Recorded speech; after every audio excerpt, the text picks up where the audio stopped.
What inspired you to get involved in wheelchair sports? I wasn't born with my disability. Mm-hmm. So when I was 10 years old, I was at a baseball tournament and my hip started hurting. I couldn't feel the ground ball, like I couldn't bend down.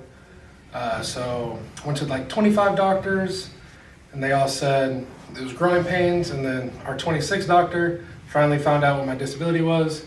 Had a disease that was eating away my hip bone. So for about 4 months, I had no idea what wheelchair basketball was or even wheelchair basketball sports was a thing. And when I went to a KU basketball game, I sat in the wheelchair section, and one of the coach in Kansas City asked me to come play, and I didn't really want to, just because I wanted to feel normal. Yeah. So I didn't want to play. But when I went to the practice, I saw there was people like me, and I wanted to be a part of that community. And I love sports, love basketball, so that was a really, really big inspiration about me wanting to play wheelchair basketball, was being a part of like another kind of family and being another part of a part of a community. So I think that was a big thing for me that really made me inspired to play wheelchair basketball. What does the playing for this team mean to you personally?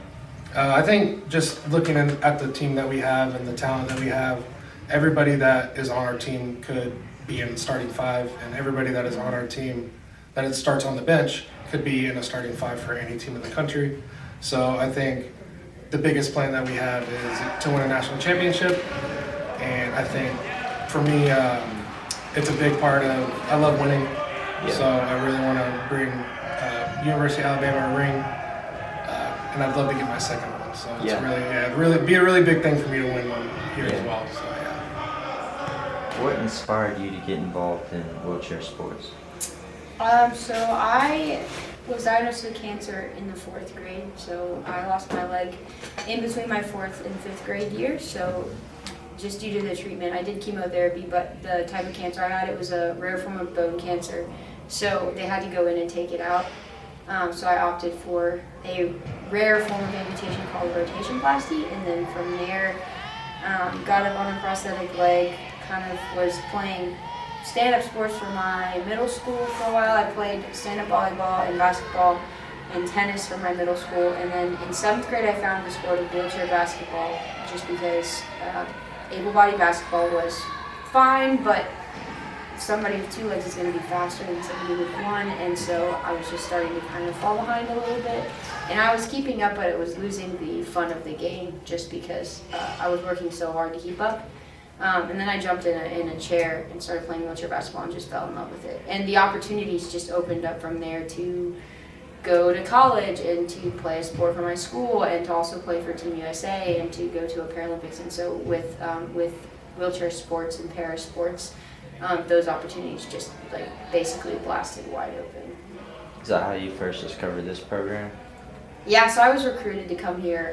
You can get recruited. It's the same as the NCAA standard, where I think it's the summer after your sophomore year is when they can start talking to you, or summer after your junior year, I think, is when they can start talking to you. But either way, like I was recruited by a lot of different schools, and this place just soared above and beyond everywhere else. Yeah. What does playing for Bama mean to you personally? It means a lot to me. This is my 6th season with Bama. I had a COVID year, so with adaptive athletics, you get 5 years of eligibility, and then I had a COVID year, so I had 6. So I've been here for a really long time, and it's been incredible. I'll get 2 degrees out of it. I have 5 national championships, and so it's been a really awesome experience. I'm really thankful for it. How has being a part of the sport impacted your confidence or outlook on life?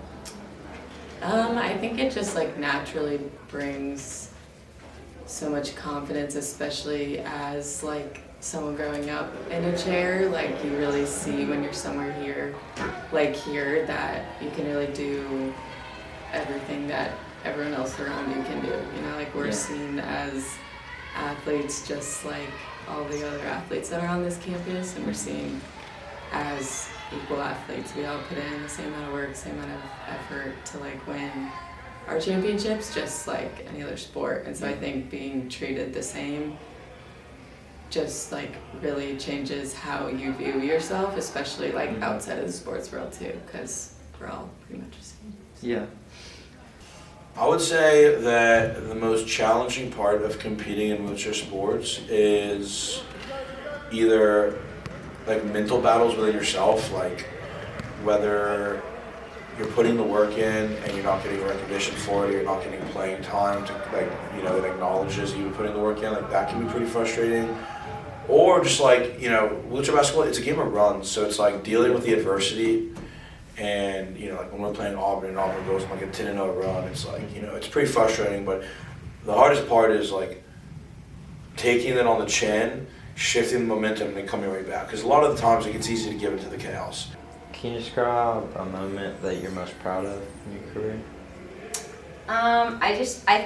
There's been a lot of them. I think our national championships are definitely moments that I'm the most proud of, is when we come together as a team and we can pull through with that win. Last year's national championship specifically just sticks out a lot because we did have to grind that season out a lot more than some of the other ones, and it's also just freshest in my mind. But those national championship wins are some of the coolest experiences. Do you feel that wheelchair sports receives enough visibility or support on campus? I think we're doing better. I think we definitely deserve some more visibility and support.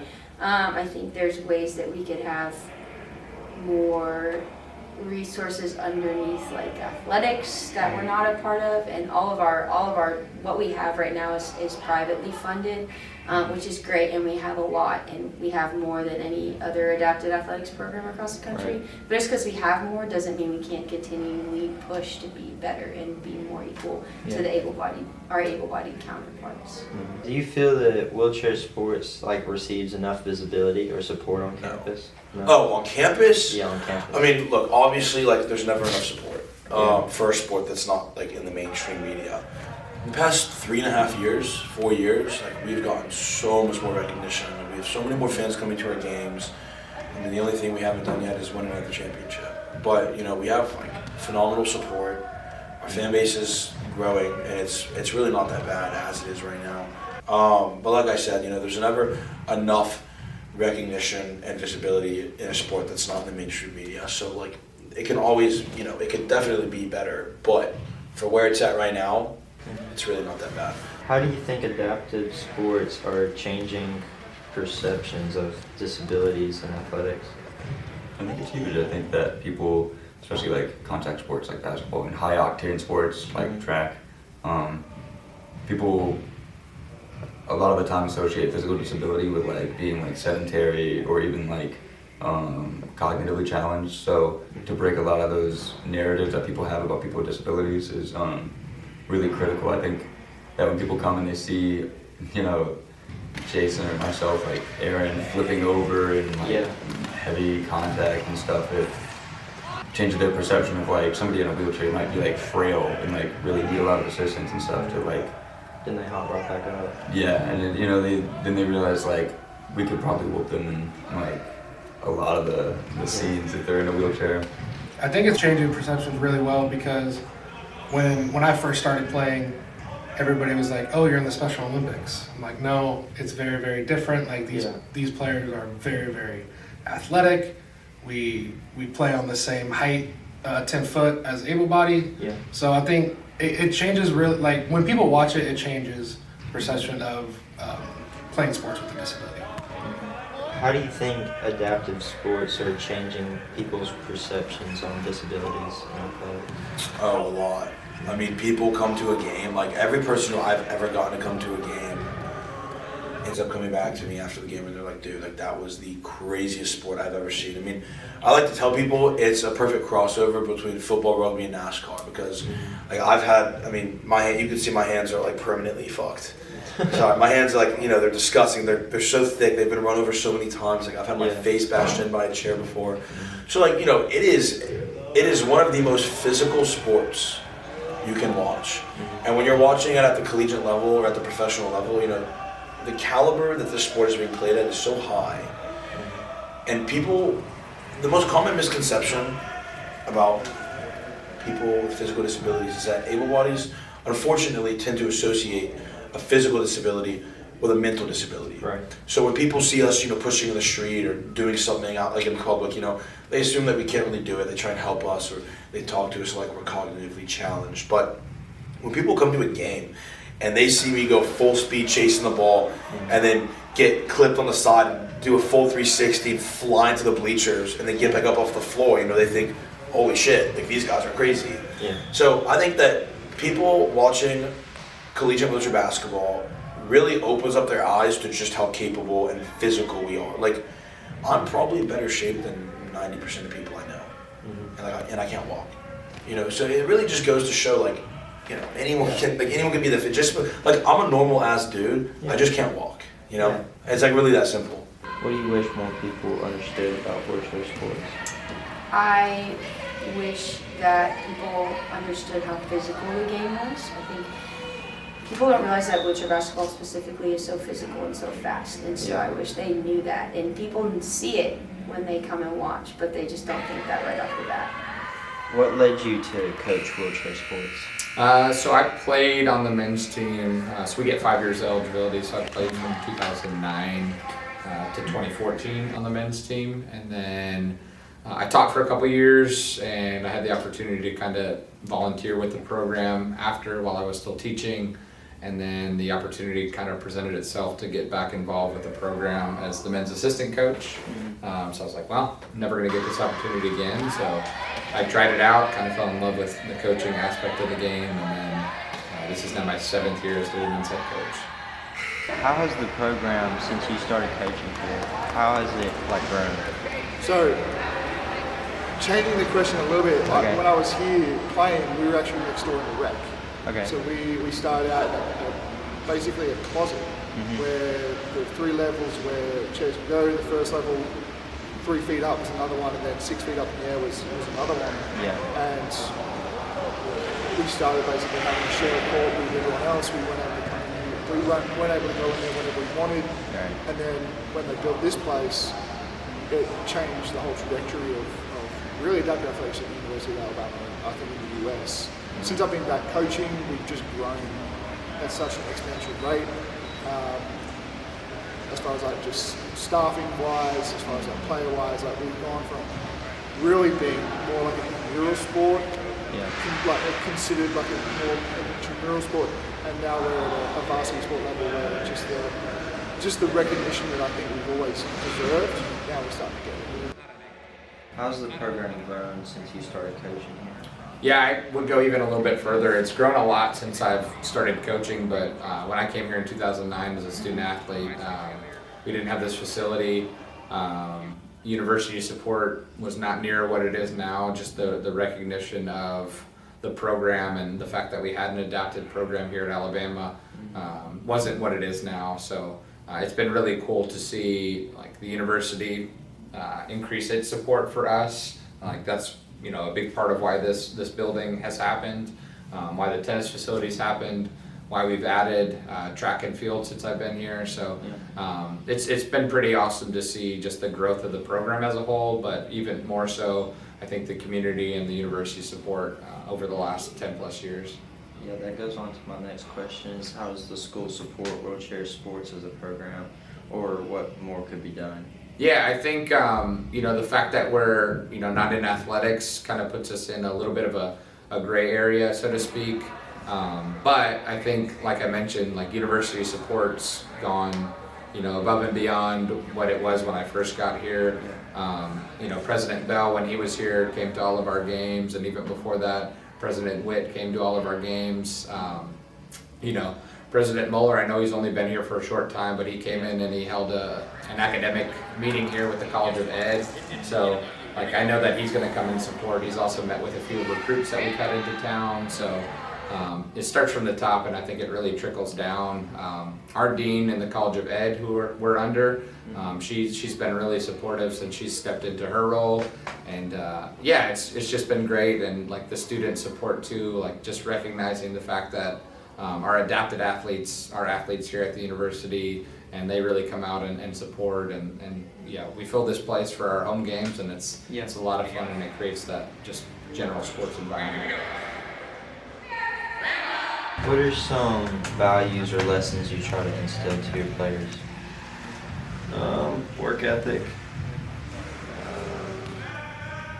family is one of the values that I try to instill in them. Work ethic is another one. honesty, loyalty, and commitment. What are some of the biggest challenges or success that your team's faced?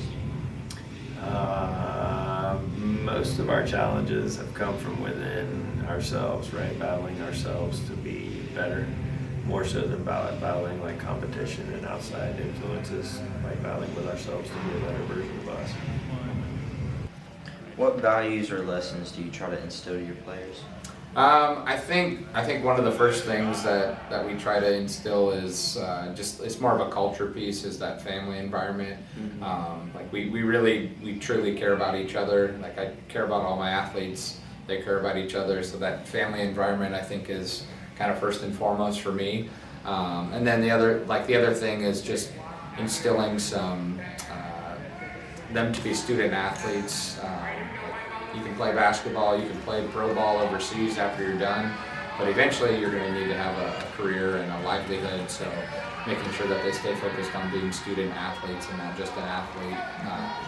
And then I would say too, it's like the beauty of sports, you just learn resilience, you learn to deal with different personalities, you learn to collaborate with people, so just all the normal things that you learn in sports I think are just on a daily basis instilled in our athletes. What's your approach to building teamwork and trust among players? Yeah, I think that's kind of the beauty of college sports is you have some sort of turnover, you have some sort of new people that you're adding to it every season. So I think building that trust early on is really important. So we do a lot of stuff on the court to kind of build that trust, build that communication piece with them. And then we do some stuff off the court too, like just some get-togethers as a group. They do a lot amongst themselves too, just getting together off the court. We do something that we call buddy ups, where I try to pair an older student with a younger student, just so they get to know each other a little bit off the court, because I'm a big believer in the closer that we are off the court, it's only going to help us on the court. Yeah. How do you adapt drills or strategies to fit the different athletic needs? Yeah, so again, kind of the beauty of our sport is the fact that we have not only just different skill levels, but we also have different classification levels. So we've got our 4-5s that have full trunk function, and then we've got our 1-0s that are a little bit higher injury levels, so they, don't have as much trunk function. So being able to kind of figure out what people do well, and then adjusting your drills as needed to make sure that their strengths can be exposed, and then we try to really work together on figuring out what we do really well and what we want to do really well, what we want our identity to be as a team for that season, and then also figuring out what are some things that we need to work on and sharpen up so we're good to go against any opponent that we might see. How does the team engage with the rest of the student body or the local community? We do a bunch of different things. We try fundraisers, we try just getting out and volunteering.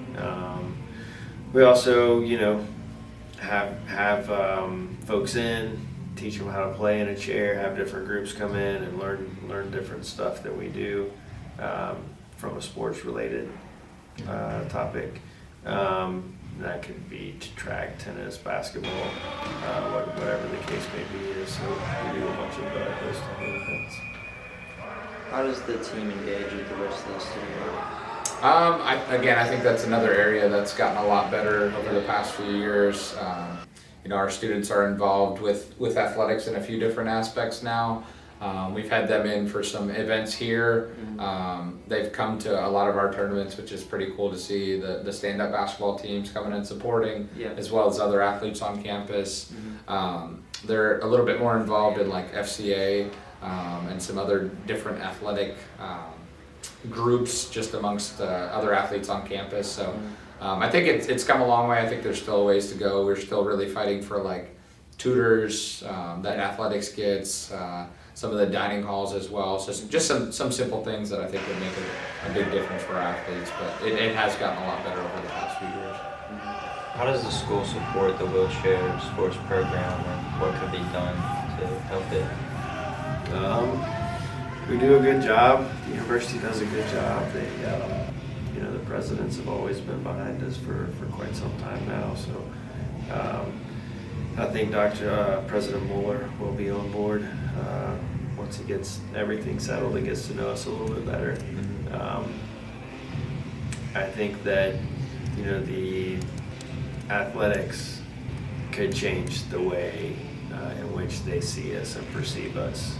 I think athletics is a super dynamic entity all of its own. But I think that opening their arms and saying, all right, these guys and gals are athletes as well, would really change the mindset across the country, not just here, as to what adaptive athletes should look like and be treated like. We're trying to get an expansion done. Right now, I think that this building is too small for the program as a whole. Yeah. As far as we brought in new sport 2 years ago in track and field. We're trying to update, just trying to get more and more athletes in. Having sort of a separate space where track can train independently and not have to be down here or upstairs or whatever is probably the next step. Yeah. I think it's just like continuing to push the envelope on what it means to have a disability but also play sport in this country.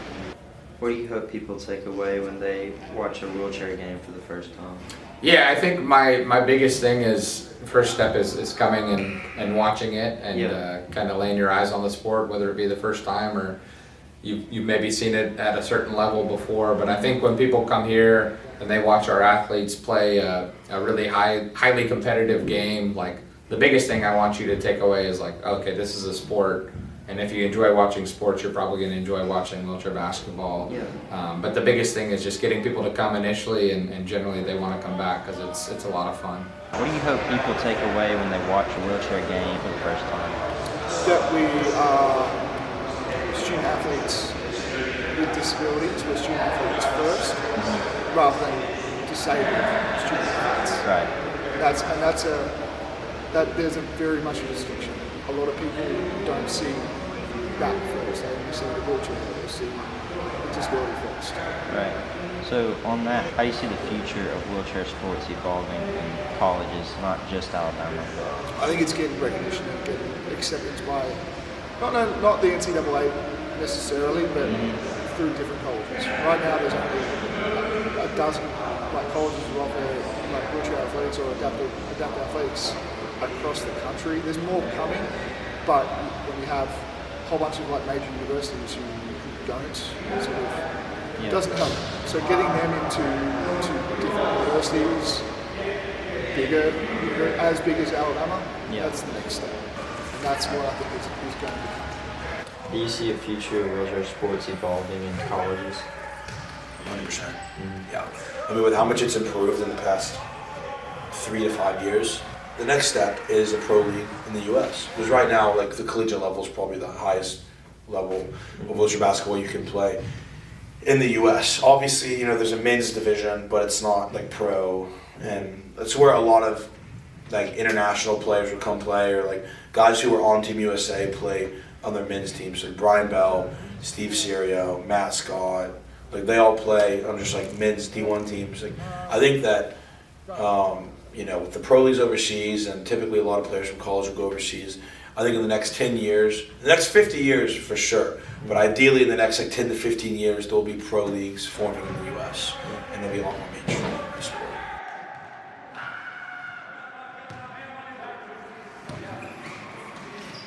What do you hope people take away when they watch their first wheelchair game? That it's basketball. In its truest essence, it is basketball.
Way to make